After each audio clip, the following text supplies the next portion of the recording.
আমরা আবার চলে এসেছি আপনাদের সামনে প্লাজমিড 05 চ্যানেলের পক্ষ থেকে। অন্য দিনের মতন আজকেও আমরা আপনাদের সামনে নিয়ে এসেছি একটা ইন্সপায়ারিং স্টোরি। আজকের আমাদের গেস্ট বা অতিথি ডক্টর শাকিলুর রহমান, যে আমাদের এই বর্ধমানের মতো ছোট্ট একটা শহর থেকে আজকে ইনস্টিটিউট অফ পাস্তুরে গিয়ে সেখানে সে পোস্ট ডক্টরাল সায়েন্টিস্ট, এবং এই যে বর্ধমানের মতন একটা জায়গার থেকে উঠে গিয়ে ওই জায়গায় পৌঁছানো, তার যে গল্প, তার যে সংগ্রাম, সেই গল্পই আজ আপনাদের সামনে আমরা তুলে ধরব। নমস্কার সবাইকে। শাকিলুর, প্রথমেই তোমাকে জানাই অভিনন্দন তোমার এই সুদূর জার্নির জন্য বা সুদূর সাফল্যের জন্য। তো আজকে প্রথমে তুমি আমাদেরকে তোমার স্কুল জীবন এবং তোমার ছোটবেলার কথা যদি আমাদের সাথে কিছু তুমি শেয়ার করো। আমার মাধ্যমিক এবং উচ্চ মাধ্যমিক দুটোই গুড়া পার্ক ইনস্টিটিউশন থেকে। গুড়া হুগলি জেলার একটা প্রত্যন্ত ছোট জায়গা। তো আমার গোটা ছোটবেলাটা ওখানেই কেটেছে। শাকিলুর, এই যে বায়োকেমিস্ট্রি, এই বায়োকেমিস্ট্রি পড়ার ইচ্ছাটা তোমার মধ্যে কিভাবে তৈরি হলো, এবং সেটাও যেমন ঠিক সেরকমভাবে এই যে বিআইএমএস এ যে বায়োকেমিস্ট্রি পড়ানো হয়, এই জায়গা বা এই খবরাখবরগুলো তুমি কোথা থেকে পেলে? অনেস্টলি স্পিকিং, এইচএসের পর আমি বায়োকেমিস্ট্রি সাবজেক্টটা সম্পর্কে জানতাম না। একদিন আমার মা, যিনি পেশায় শিক্ষক, উনি খবরের কাগজ দেখে আমাকে বললেন, বিএসসি বায়োকেমিস্ট্রি পড়ানো হচ্ছে, এটা একটা নতুন সাবজেক্ট, তুমি ভাবনা রাখতে পারো। তখন আমি কনভেনশনাল বায়োলজিক্যাল সায়েন্স আমি পড়তে রাজি ছিলাম না। আমার মনে হতো যে সবাই তো এটা পড়ছে, আমি একটু নতুন কিছু চিন্তা ভাবনা করছিলাম যে নতুন কিছু যদি করা যায়। সেই সময় 2009-তে তখন অ্যাডমিশন টেস্ট হতো। আমি লিটারেলি ইউনিভার্সিটিতে বসে, মানে বর্ধমান ইউনিভার্সিটিতে বসে অ্যাডমিশন টেস্ট দিয়েছি বিএসসি বায়োকেমিস্ট্রি ভর্তি হওয়ার জন্য, এবং সেই টেস্টে র্যাঙ্ক করে সোফার আই রিমেম্বার আমি বোধহয় ফার্স্ট হয়েছিলাম। তারপর আমি বিআইএমএসে জয়েন করি। আচ্ছা শাকিলুর, তুমি তো বায়োকেমিস্ট্রি নিয়ে একটা স্বপ্ন দেখেছিলে বা বায়োকেমিস্ট্রি নিয়ে তোমার ভবিষ্যৎ তৈরির একটা স্বপ্ন দেখেছিলে। তা তোমার জীবনে কি এরকম কোনো পরিস্থিতি কখনো তুমি সম্মুখীন হয়েছিলে, যখন তোমার মনে হয়েছিল যে তোমার দেখার স্বপ্নটা তোমার থেকে অনেক দূরে সরে যাচ্ছে বা স্বপ্নটা আস্তে আস্তে ভঙ্গ হয়ে যাচ্ছে, যে কোনো কারণেই হোক, সেটা যদি তুমি আমাদের সাথে বলো। Well, my life never been bed of roses, কোনো দিনই ছিল না। এইচএসের পর যখন আমি বিমস জয়েন করি, সব থেকে বড় হার্ডেল যেটা আমার কাছে আমি যেটা ফেস করেছিলাম, হুইচ ইজ ইংলিশ। আমি একটা সাধারণ স্কুল থেকে পড়ে আসা ছেলে, বাংলা মিডিয়ামের ছেলে, যে এইচএস মাধ্যমিক সবটাই বাংলাতে পড়েছে। এখানে এসে সমস্ত কিছু ইংরেজিতে ট্যাকেল করাটা প্রথমে আমার জন্য সত্যিই চ্যালেঞ্জিং ছিল, যার ইম্প্যাক্ট হয়তো আমার ফার্স্ট ইয়ার এবং সেকেন্ড ইয়ার রেজাল্টেই পাওয়া গেছে। যে বুঝতে বলতে পারলেও ইংরেজিতে লিখে বুঝিয়ে ওঠার যে ক্ষমতাটা, সেটা হয়তো তৎক্ষণাৎ অত তাড়াতাড়ি তৈরি হয়নি। মাস্টার্স ওকে মোটামুটিভাবে কেটেছে, তবে একটা কমপ্লেনিং ব্যাপার ছিল মাস্টার্সে আমার জন্য, যেটা সেমিস্টার সিস্টেম আমার পছন্দ হতো না, বড্ড সময় কম পাওয়া যেত, সেটা আমার কাছে একটা হার্ডল। আমি একটু স্লো লার্নার, সময় লাগতো পড়াশোনা করতে, তো অত কম টাইমের মধ্যে আমার হয়ে উঠতো না।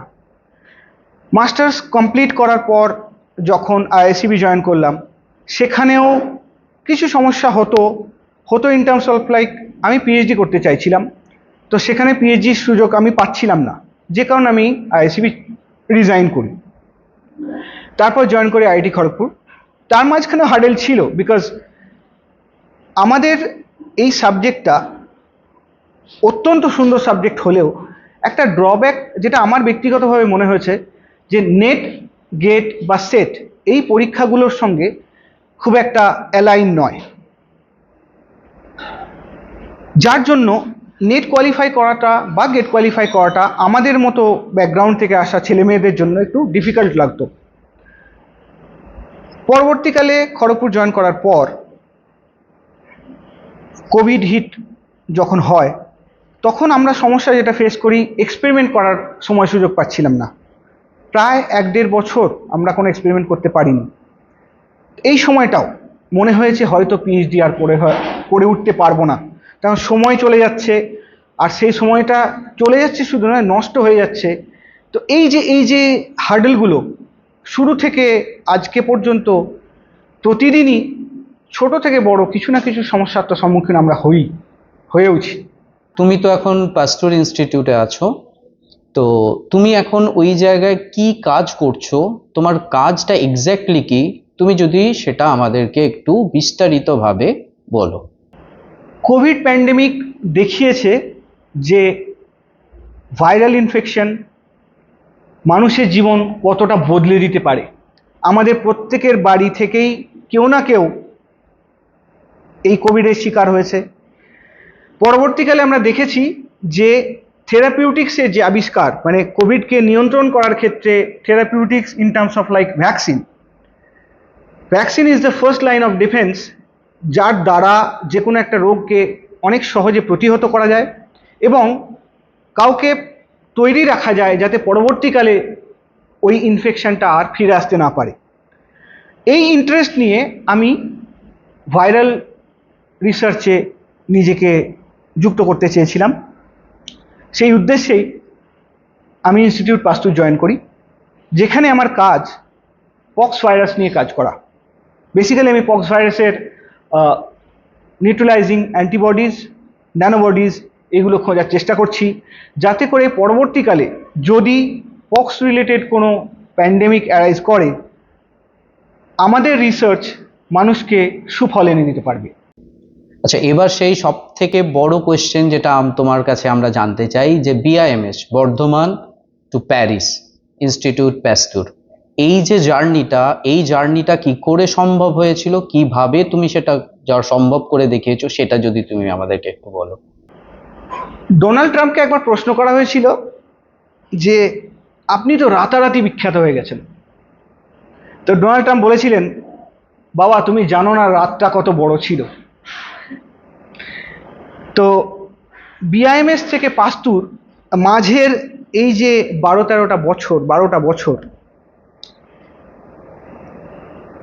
বিআইএমএস থেকে বেরিয়ে ওআইএসটি থেকে বেরিয়ে প্রজেক্ট ফেলো হিসেবে আইআইসিবিতে জয়েন, সেখানে প্রায় 1 বছর কাটানোর পর পিএইচডি করার উদ্দেশ্য নিয়ে আইআইসিবি ছেড়ে দেওয়া, দিনের পর দিন বাড়িতে থেকে পড়াশোনা করেছি, কারণ আমার ভাবনা ছিল যে আমাকে নেট গেট এগুলো কোয়ালিফাই করতে হবে।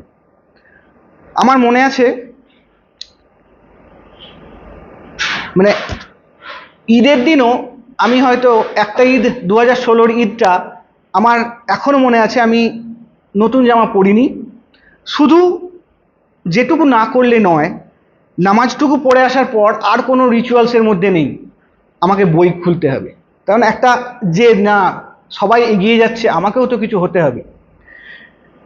তারপর খড়গপুর জয়েন, গেট কোয়ালিফাই করার পর খড়গপুরে হার্ডলস ছিল, একটা নতুন এনভায়রনমেন্ট, একটা ছোট কলেজ থেকে পড়ে যাওয়া, সেখানে চারপাশে দেখতে পাচ্ছি মানুষজন অনেক ঝকঝকে, মানে যেটা যেটা একটা সামান্য ছোট জায়গা থেকে বিলং করলে যেটা সমস্যা আমরা ফেস করি। তো আস্তে আস্তে সেখান থেকে নিজেকে উদ্ধার করে আনা, যেখানে আমার চারপাশের মানুষগুলো আমাকে প্রচুর হেল্প করেছে। খড়গপুরে 6টা বছর কাটিয়ে তারপর কয়েক মাস রুড়কি, তারপর ইনস্টিটিউট পাস্তুর, এই জার্নিটা আমাকে যেটা শিখিয়েছে সেটা হচ্ছে ডিসিপ্লিন, উদারতা, নতুন কিছুকে যে মেনে নিতে হবে, যেটা হয়ে আসছে সেটা জরুরি নয় যে ঠিক হয়ে আসছে, নতুন কিছুকে মেনে নিতে হবে। সো আমি নিজেকে যদি এখনো সাকসেসফুল মনে করি না, তবুও যদি ভাবতে হয় যে success is what is success, তাহলে বলবো এগিয়ে চলাই সাকসেস।